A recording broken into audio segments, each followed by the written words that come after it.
Hello and welcome all in this session of the physics. इस session का ये fifth lecture है। इससे पहले हमने फोर्थ लेक्चर कंप्लीट किया था और उस लेक्चर में हमने पढ़ा था कि दो या दो से ज़्यादा वेक्टर का हम एडिशन कैसे कर सकते हैं, और एक एग्जाम्पल के थ्रू हमने दो वेक्टर का एडिशन करके देखा था और उसमें हमने रिजल्टेंट के मैग्नीट्यूड का फार्मूला ड्राइव किया था। उस रिजल्टेंट की हमने एनालिसिस भी की थी कि कब रिजल्टेंट का मैग्नीट्यूड मैक्सिमम होगा, कब मिनिमम होगा, और इसके बाद उस रिजल्टेंट की हमने पोजीशन भी डिफाइन की थी दोनों वेक्टर के रिस्पेक्ट में, वेक्टर ए के रिस्पेक्ट में और वेक्टर बी के रिस्पेक्ट में। वेक्टर ए के रिस्पेक्ट हमारे पास क्या आया था 10 अल्फ़ा, और बी के रिस्पेक्ट हमारे पास क्या आया था 10 बीटा। तो कुछ और पॉइंट थे जो वेक्टर एडिशन से रिलेटेड थे, उस लेक्चर में हमने डिस्कस नहीं किए थे, यहाँ पे हम इसको डिस्कस करेंगे। इसके बाद कुछ प्रॉब्लम सॉल्व करेंगे और बचा हुआ जो टॉपिक्स हैं इसके वेक्टर के उनको हम डिस्कस करेंगे। तो देख लेते हैं जो पॉइंट हमारे पास बचे थे। तो उसमें फर्स्ट पॉइंट हमारे पास है कि वेक्टर एडिशन इज कॉम्यूटेटिव। ये कैसे, इसको एग्जांपल से समझने की कोशिश करते हैं। सपोज हमारे पास कोई वेक्टर ए है और ये हमारे पास वेक्टर बी है।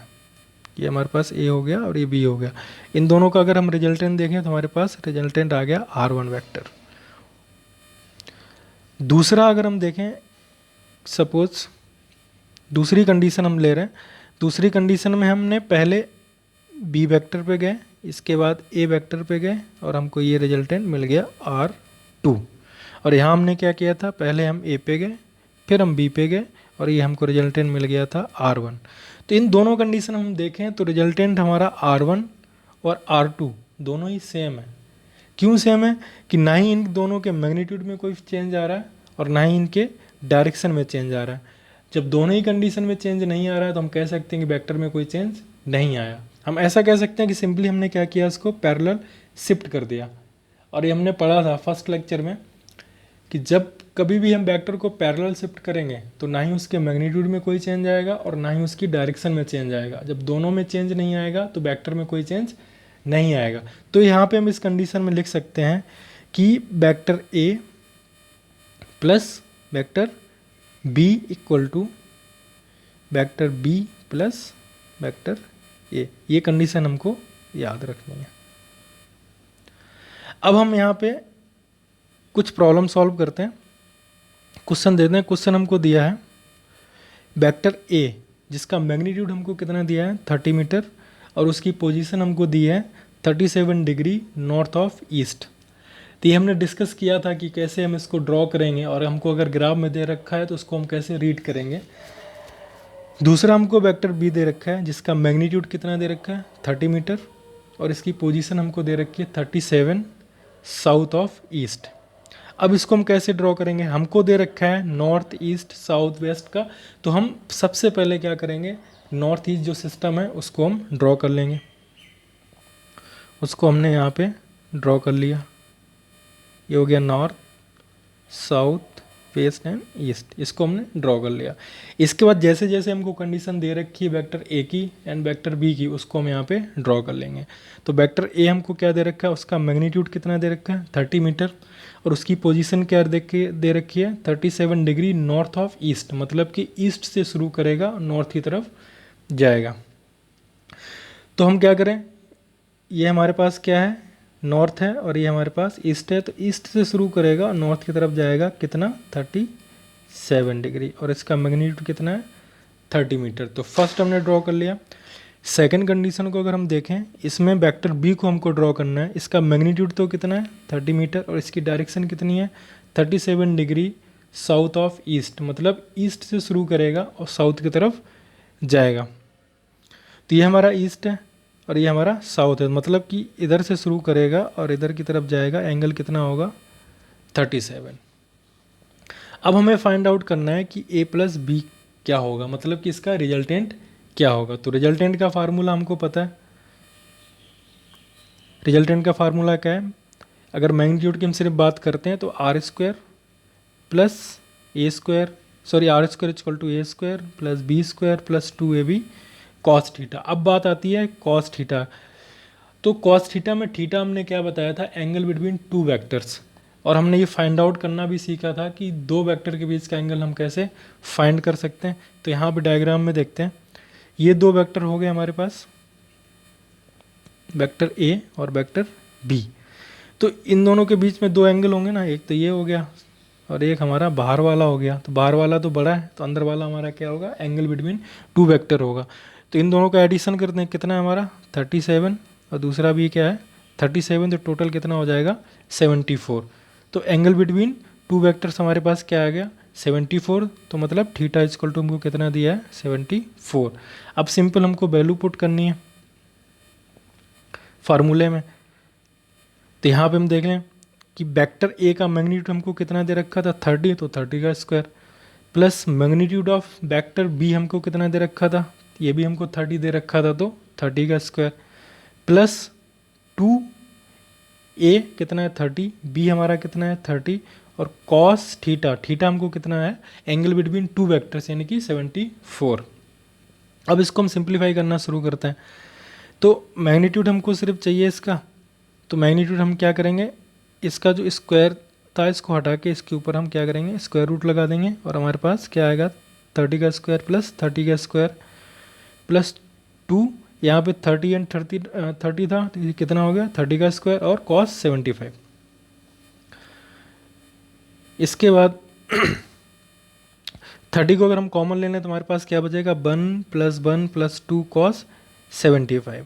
अब 75 को हम क्या कर सकते हैं, 75 को हम लिख सकते हैं कि 2 कॉस 2 इंटू 37, क्योंकि 37 प्लस 37 हमारे पास क्या था 74 था। तो हमने क्या किया इसको 37 और 37 में ब्रेक करके 2 से मल्टीप्लाई कर दिया। अगर हम इसको देखें तो कितना होगा 74, बट इसको हमने क्या लिखा 2 इंटू 37। अब इसमें हम क्या करें कॉस 2 थीटा क्या होता है मेरा 2 कॉस स्क्वायर थीटा माइनस 1। यहाँ पे हमारा अब क्या बन गया, इसको हम सिंपल देख सकते हैं ना, ये हमारा क्या हो गया कॉस 2 थीटा। तो कॉस 2 थीटा को हम कैसे लिख सकते हैं 2 कॉस स्क्वायर थीटा माइनस 1। तो यहाँ पे हमने वही लिख दिया, क्या लिख दिया 2 कॉस स्क्वायर थीटा माइनस 1, और ये 2 तो इसमें रहेगा ही। इसको सिंपल हम सॉल्व कर लेंगे। कॉस 37 की वैल्यू क्या होती है 4/5। तो इसको हम सिंपलीफाई करने के बाद हमारे पास ये आ गया resultant of magnitude of resultant, मतलब कि vector A plus vector B. तो ऐसे बहुत सिंपल से क्वेश्चन है जिसको हमको बहुत अच्छे से सॉल्व करना है, एक एक चीज़ को बहुत अच्छे से ऑब्जर्व करनी है, एंगल बिटवीन टू वेक्टर्स कैसे लिखना है, इसका सिंप्लीफाई कैसे करना है, ये सारी चीज़ें हम इसमें करेंगे।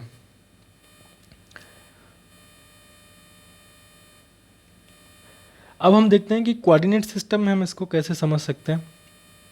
अगर कोई हमको दे रखा है कोऑर्डिनेट सिस्टम दे रखा है, इसमें हमने स्टार्टिंग के फर्स्ट या शायद सेकंड लेक्चर में इसको डिफाइन किया था कि इसके यूनिट वेक्टर क्या होता है आई कैप, इसका यूनिट वेक्टर क्या होता है जे कैप, और इसका यूनिट वेक्टर हमारे पास क्या होता है के कैप।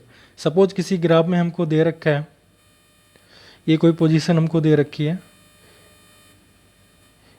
ये बाई में और ये एक्स में, ये कोई हमको वेक्टर दे रखा है। तो इसको हम दो तरीके से बता सकते हैं। एक तो सिंपल हम बता सकते हैं कि इसकी ये देखो ये हाइट हमारे पास कितनी है 2 है, और ये भी हमारे पास 2 है, तो कितना हो जाएगा 2,2। अगर कोई पी पॉइंट हम यहाँ पे लें, ये हमने कोई पी पॉइंट लिया, इसकी हम पोजीशन बताएं तो क्या हो जाएगी पी 2,2। और दूसरे तरीके से हम ये भी बता सकते हैं पी 2 आई कैप प्लस 2 जे कैप। मतलब कि पहले तो हम यहाँ से 2 आई कैप गए, ठीक है, इसके बाद हम 2 जे कैप के और यहाँ पे हम पहुँच गए। तो इसको हम ऐसे लिख सकते हैं। वैसे हम 3D में भी ऐसे ही लिख सकते हैं। 3D में अगर हम देखें, इसका अगर मैग्नीट्यूड हमको लिखना हो तो ये हमारे पास y है, ये हमारे पास x है और ये z है। तो a वेक्टर के हमको बताना है कि a वेक्टर का मैग्नीट्यूड कितना होगा। तो a वेक्टर को हम कैसे लिखेंगे, इसकी हमको पोजीशन बतानी है, और ये सपोज हमने कोई पॉइंट P ले लिया, ये हमने कोई पॉइंट P लिया, तो इसकी पोजीशन क्या होगी, इसकी पोजीशन हमारी क्या होगी a x आई कैप, यहाँ से चलो, इसके बाद यहाँ पे चलना है a बाई जे कैप, फिर इसके बाद a z के कैप, दिस एंड दिस। तो ये हमारी क्या होगी इसकी पोजीशन। अब इसका हमें मैग्नीट्यूड चाहिए। ये वेक्टर ए की पोजीशन हमको पता चल गई, कितना चलेंगे a x i फिर बाई की डायरेक्शन में, फिर जेड की डायरेक्शन में। अगर इसका मैग्नीट्यूड चाहिए तो हम क्या करेंगे, स्क्वायर रूट लगा देंगे, इसका मैग्नीट्यूड आ जाएगा। अब इसका एक एग्जांपल देखते हैं।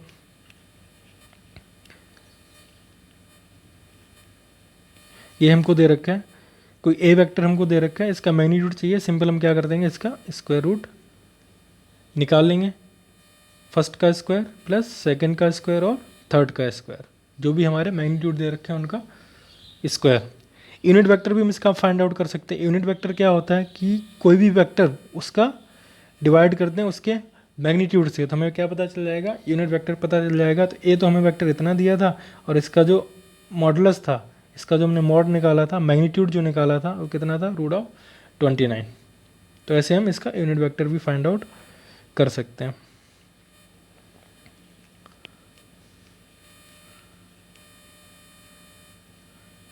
अब देखते हैं addition of two vector. Simple अगर हमको कोऑर्डिनेट सिस्टम में दे रखा है तो उसको हम कैसे ऐड करेंगे, तो वेक्टर ए हमारे पास है 2i + 3j कैप और वेक्टर बी हमारे पास है 3i + j। तो हम सिंपल इसको ऐड कर देंगे, a + b हमारे पास क्या आ जाएगा, इसको इससे ऐड कर देंगे और इसको इससे ऐड कर देंगे, तो ये क्या हो जाएगा 3i + 2i 5i और 3j + j कितना हो जाएगा हमारे पास 4j।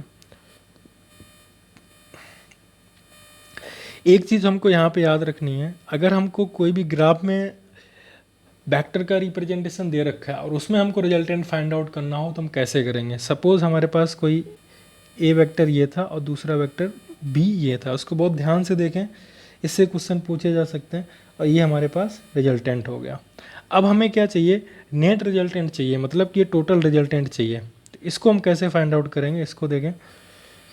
तो सबसे पहले हम क्या करेंगे, इस रिजल्टेंट का एक तो कंपोनेंट ये हो जाएगा, क्योंकि यहाँ तक रिजल्टेंट है ना, एक कंपोनेंट इसका ये हो जाएगा और दूसरा कंपोनेंट रिजल्टेंट का ये हो जाएगा। इसको हम लिख दें Rx और इसको हम लिख दें R/, हम सिर्फ मैग्नीट्यूड की बात कर रहे हैं। तो Rx की वैल्यू कितनी होगी, Rx का अगर ए वेक्टर का कंपोनेंट देखें तो ए वेक्टर का भी दो कंपोनेंट हो जाएंगे, एक तो हो जाएगा Ax और ये हो जाएगा Ay। बी वेक्टर का अगर हम देखें, ये हमारे पास बी वेक्टर है, इसका एक कंपोनेंट ये हो जाएगा और एक कंपोनेंट इसका ये हो जाएगा। तो ये हमारे पास क्या है Bx और ये वाला हमारा कंपोनेंट क्या है By। तो अब हम यहाँ पे देखें कि ये जो कंपोनेंट था Rx, ये किसके इक्वल होगा, एक इक्वल होगा कि वेक्टर ए का हॉरिजेंटल में कंपोनेंट प्लस वेक्टर बी का हॉरिजेंटल में कंपोनेंट, इन दोनों का ऐड कर देंगे तो हमें क्या पता चल जाएगा, रिजल्टेंट का जो हॉरिजेंटल में कंपोनेंट आया था वो पता चल जाएगा। ऐसे ही हम इधर देखें तो R/, हमारा क्या होगा, R/, किससे इक्वल होगा, ये इक्वल होगा ए वेक्टर का जो वर्टिकल में कंपोनेंट आया था प्लस बी वेक्टर का जो वर्टिकल में कंपोनेंट आया था। इन दोनों का एडिशन क्या होगा हमारा, ये होगा जो उस रिजल्टेंट का बाई कंपोनेंट था, उसकी वैल्यू हो जाएगी हमारे पास, क्या हो जाएगी A/, + B/। तो इसको हमें याद रखना है। इसके बाद एक और सिंपल एडिशन का क्वेश्चन है, इसको आप वीडियो पॉज करके खुद से सॉल्व कर सकते हैं। इसमें कुछ नहीं, हमको सिर्फ करना क्या है कि i को i के साथ, j को j के साथ और k को k के साथ सिंपल एडिशन करना है। तो 3 2 5, 2 1 3, 4 1 5, तो ये हमारे पास क्या आ जाएगा A + B। अब हमको दिया हुआ है दो वेक्टर हमको दिए हुए हैं, ए वेक्टर हमको दिया है 2i cap + 3j cap + 4k cap और बी वेक्टर हमको दिया हुआ है i cap - j cap + k cap, और हमको फाइंड आउट करना है वेक्टर a - वेक्टर b। तो इसको सिंपल सा सॉल्व करने का तरीका ये है कि जैसा हमको दिया हुआ है पहले हम वैसे वेक्टर को लिख लें। हमको वेक्टर a दिया हुआ है 2i cap + 3j cap + 4k cap और b वेक्टर हमको दिया हुआ है i cap - j cap + k cap. अब हम क्या करें, अब इस वेक्टर में हम माइनस लगा दें। माइनस लगाने से हमने क्या किया, इसकी डायरेक्शन को चेंज कर दिया। मैग्नीट्यूड तो वही रहा बट इसकी डायरेक्शन को हमने चेंज कर दिया। जब हमने इसको माइनस लगाया इसकी डायरेक्शन चेंज हो गई। अब माइनस से यहाँ पे मल्टीप्लाई कर देंगे तो क्या आ जाएगा हमारा -i + j माइनस के। अब हम क्या करें, अब इसको और इसको हम क्या कर दें, ऐड कर दें। तो ऐड करने का वही तरीका सेम, इसको इसके साथ, इसको इसके साथ और इसको इसके साथ, तो हमको क्या फाइनल रिजल्ट यहाँ पे मिल जाएगा। जब भी हमको माइनस करना हो, माइनस का मतलब क्या किया हमने, उस वेक्टर की डायरेक्शन को चेंज कर दिया। जब डायरेक्शन हमने उसकी अपोजिट कर दी, तो डायरेक्शन अपोजिट होने पे है तब भी तो हम ऐड कर सकते हैं ना, तो सिंपल हम ऐड करेंगे। तो उससे पहले हम क्या करें, उसको हम चेंज कर लें, चेंज करने के बाद हम इन दोनों को ऐड कर दें। अब जो सबसे इम्पॉर्टेंट है जिसको हम बहुत अच्छे से समझना है, वो है कि प्रोडक्ट ऑफ वेक्टर क्या होता है। तो प्रोडक्ट ऑफ वेक्टर में अगर हम कोई वेक्टर लें, ये सपोज हमने कोई वेक्टर लिया b, और इस b का अगर हम ये हॉरिजेंटल कंपोनेंट लेते हैं तो इसकी वैल्यू हमारे पास क्या आती है, b cos थीटा। और इस वेक्टर b का अगर हम परपेंडिकुलर कंपोनेंट लेते हैं तो ये हमारे पास आता है b sin थीटा। तो प्रोडक्ट ऑफ वेक्टर का मतलब ये है कि जो ये कंपोनेंट हमारे पास आया, एक ये और एक ये, अगर इस कंपोनेंट का इस वेक्टर के साथ हम मल्टीप्लाई करेंगे, मतलब कि जो इसके पैरेलल में कंपोनेंट आया उसका इस वेक्टर ए के साथ अगर हम मल्टीप्लाई करेंगे तो ये हमारा हो जाएगा डॉट प्रोडक्ट। फिर से एक बार इसको ध्यान से समझते हैं। ये हमारे पास वेक्टर बी दे रखा था, इसके दो हमने कंपोनेंट किए, एक तो हमने कंपोनेंट किया हॉरिजेंटल, एक हमने कंपोनेंट किया इसका वर्टिकल। हॉरिजेंटल में कंपोनेंट आया हमारे पास बी कॉस थीटा, और वर्टिकल में हमारे पास कंपोनेंट आया बी साइन थीटा। अब प्रोडक्ट का मतलब ये होता है कि अगर जो वेक्टर ए है हमारा, इसका मल्टीप्लाई हम कर दें वेक्टर बी के हॉरिजेंटल कंपोनेंट से, तो ये प्रोडक्ट हमारा क्या होगा, डॉट प्रोडक्ट। दूसरा, अगर इस वेक्टर ए का वेक्टर बी के वर्टिकल कंपोनेंट से मल्टीप्लाई कर देते हैं तो ये हमारा हो जाता है क्रॉस प्रोडक्ट या वेक्टर प्रोडक्ट। इसको बहुत अच्छे से समझना है, ठीक है। एक बार और मैं एक्सप्लेन कर देते हैं। अगर हॉरिजेंटल कंपोनेंट के साथ वेक्टर ए का मल्टीप्लाई करेंगे तो हमारे पास क्या आएगा, डॉट प्रोडक्ट आएगा, और वेक्टर ए का वर्टिकल कंपोनेंट के साथ मल्टीप्लाई करेंगे तो हमारे पास क्या आएगा, वेक्टर प्रोडक्ट आएगा और क्रॉस प्रोडक्ट आएगा। अब इसको हम देख लेते हैं। सबसे पहले हम देखते हैं कि डॉट प्रोडक्ट हमारा क्या होता है।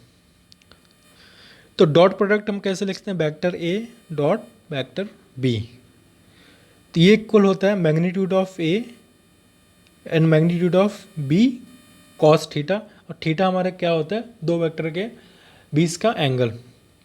अब हम देखते हैं इसको, कब ये मैक्सिमम हो सकता है, कब मिनिमम होगा, कब पॉजिटिव होगा और कब नेगेटिव होगा। तो जब थीटा इक्वल टू 0 हम पुट कर देंगे, यहाँ पे हम देखें ये तो पूरा मैग्नीट्यूड है इसका, कि डॉट प्रोडक्ट के लिए हमें डायरेक्शन की जरूरत ही नहीं क्योंकि ये स्केलर प्रोडक्ट है, तो ये पूरा मैग्नीट्यूड है। यहाँ पे अगर हम थीटा इक्वल टू 0 पुट करेंगे तो ये कॉस थीटा तो बन जाएगा 1, और हमारे पास बचेगा क्या, magnitude of A into magnitude of V. तो इस समय क्या होगा, ये मैग्नीट्यूड इसका मैक्सिमम होगा, ठीक है।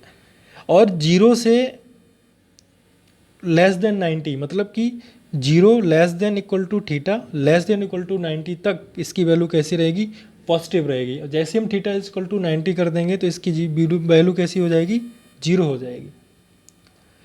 दूसरा, अगर हम थीटा इक्वल टू 180 लेते हैं तब इसका वैल्यू क्या आ जाएगी, नेगेटिव में आ जाएगी, और इसकी ये मिनिमम वैल्यू होगी। तो डॉट प्रोडक्ट का हमारा मैग्नीट्यूड क्या होता है, ए बी कॉस थीटा। ये मैक्सिमम कब होगा, जब थीटा इक्वल टू हम 0 पुट कर देंगे, और पॉजिटिव कहाँ से कहाँ तक होगा, 0 से लेके और लेस देन 90 तक, तो पॉजिटिव होगा, 90 पे भी 0 हो जाएगा, और उससे जैसे हम इंक्रीज करेंगे 180 पे हमारा क्या होगा, नेगेटिव हो जाएगा। तो उस समय ये कैसा होगा, मिनिमम होगा।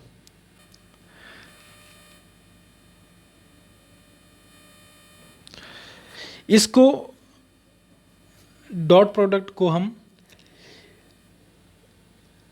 परपेंडिकुलर और ऑर्थोगोनल वेक्टर को चेक करने के लिए भी हम यूज कर सकते हैं। कैसे यूज कर सकते हैं, अगर इन दोनों का दो वेक्टर हैं, अगर उसका डॉट प्रोडक्ट 0 आ रहा है तो उनके बीच का एंगल कैसा होगा, 90 होगा। जैसे कि हमारे पास क्या है, डॉट प्रोडक्ट है ए बी कॉस थीटा, किसका, दो वेक्टर हमने लिया, vector A dot vector B, इन दोनों का डॉट प्रोडक्ट हमारे पास ये है। ये कब जीरो होगा, जब थीटा इज इक्वल टू 90 होगा, मतलब कि एंगल बिटवीन टू वेक्टर्स 90 होगा तो डॉट प्रोडक्ट हमारा क्या हो जाएगा, जीरो हो जाएगा। तो डॉट प्रोडक्ट का हम एक यूज़ क्या कर सकते हैं कि ऑर्थोगोनल और परपेंडिकुलर जो वेक्टर्स होते हैं उनको हम चेक कर सकते हैं कि ये परपेंडिकुलर हैं या नहीं है। अब हम देखते हैं कि यूनिट वेक्टर के साथ क्या रिलेशन होगा। अब हम यहाँ पे हमने वेक्टर लिया था, उसका मैग्नीट्यूड हमने निकाल लिया। अगर दो सेम वेक्टर लेते हैं तो angle between two same vector क्या आ जाएगा, जीरो आ जाएगा, और वो क्या हो जाएगा, ए का स्क्वायर। दूसरा हम लें आई डॉट आई, तो आई हमारे पास क्या है, यूनिट वेक्टर है, इसका मैग्नीट्यूड क्या है, 1 है, ठीक है। अब इसमें हम देखें आई डॉट आई हमने लिया तो एंगल बिटवीन क्या हो गया, आई क्या था, आई रिप्रेजेंट कर रहा था unit vector along the x axis, और उस पर ही सेम एक्सिस पे हम फिर से उसका डॉट प्रोडक्ट कर रहे हैं, तो एंगल बिटवीन टू के क्या हो जाएगा, जीरो हो जाएगा। तो जीरो हो जाएगा तो इसकी वैल्यू क्या आ जाएगी, 1 आ जाएगी। ऐसे ही जे क्रॉस जे, सॉरी जे डॉट जे और के डॉट जे के भी हमारे पास क्या आ जाएगा, 1 आ जाएगा। इसके बाद जब हम आई डॉट जे करेंगे, देखो ये हमारे पास एक्सिस थी, ये हमारे पास x हो गई, ये हमारे पास y हो गई, और ये हमारे पास z। तो x एक्सिस पे यूनिट वेक्टर i कैप था, y एक्सिस पे हमारे पास j कैप था, और z एक्सिस पे हमारे पास k कैप था। तो i डॉट j करेंगे तो इनके बीच का एंगल क्या हो जाएगा, 90 हो जाएगा। जब 90 हो जाएगा तो cos 90 हमारे पास क्या हो जाएगा, जीरो हो जाएगा। तो क्या होगा, i डॉट जे हमारे क्या हो जाएगा, जीरो हो जाएगा। जे डॉट आई भी हमारे पास जीरो हो जाएगा, जे डॉट के भी हमारे पास जीरो होगा, आई डॉट के भी हमारे पास जीरो होगा, और के डॉट आई भी हमारे पास जीरो होगा।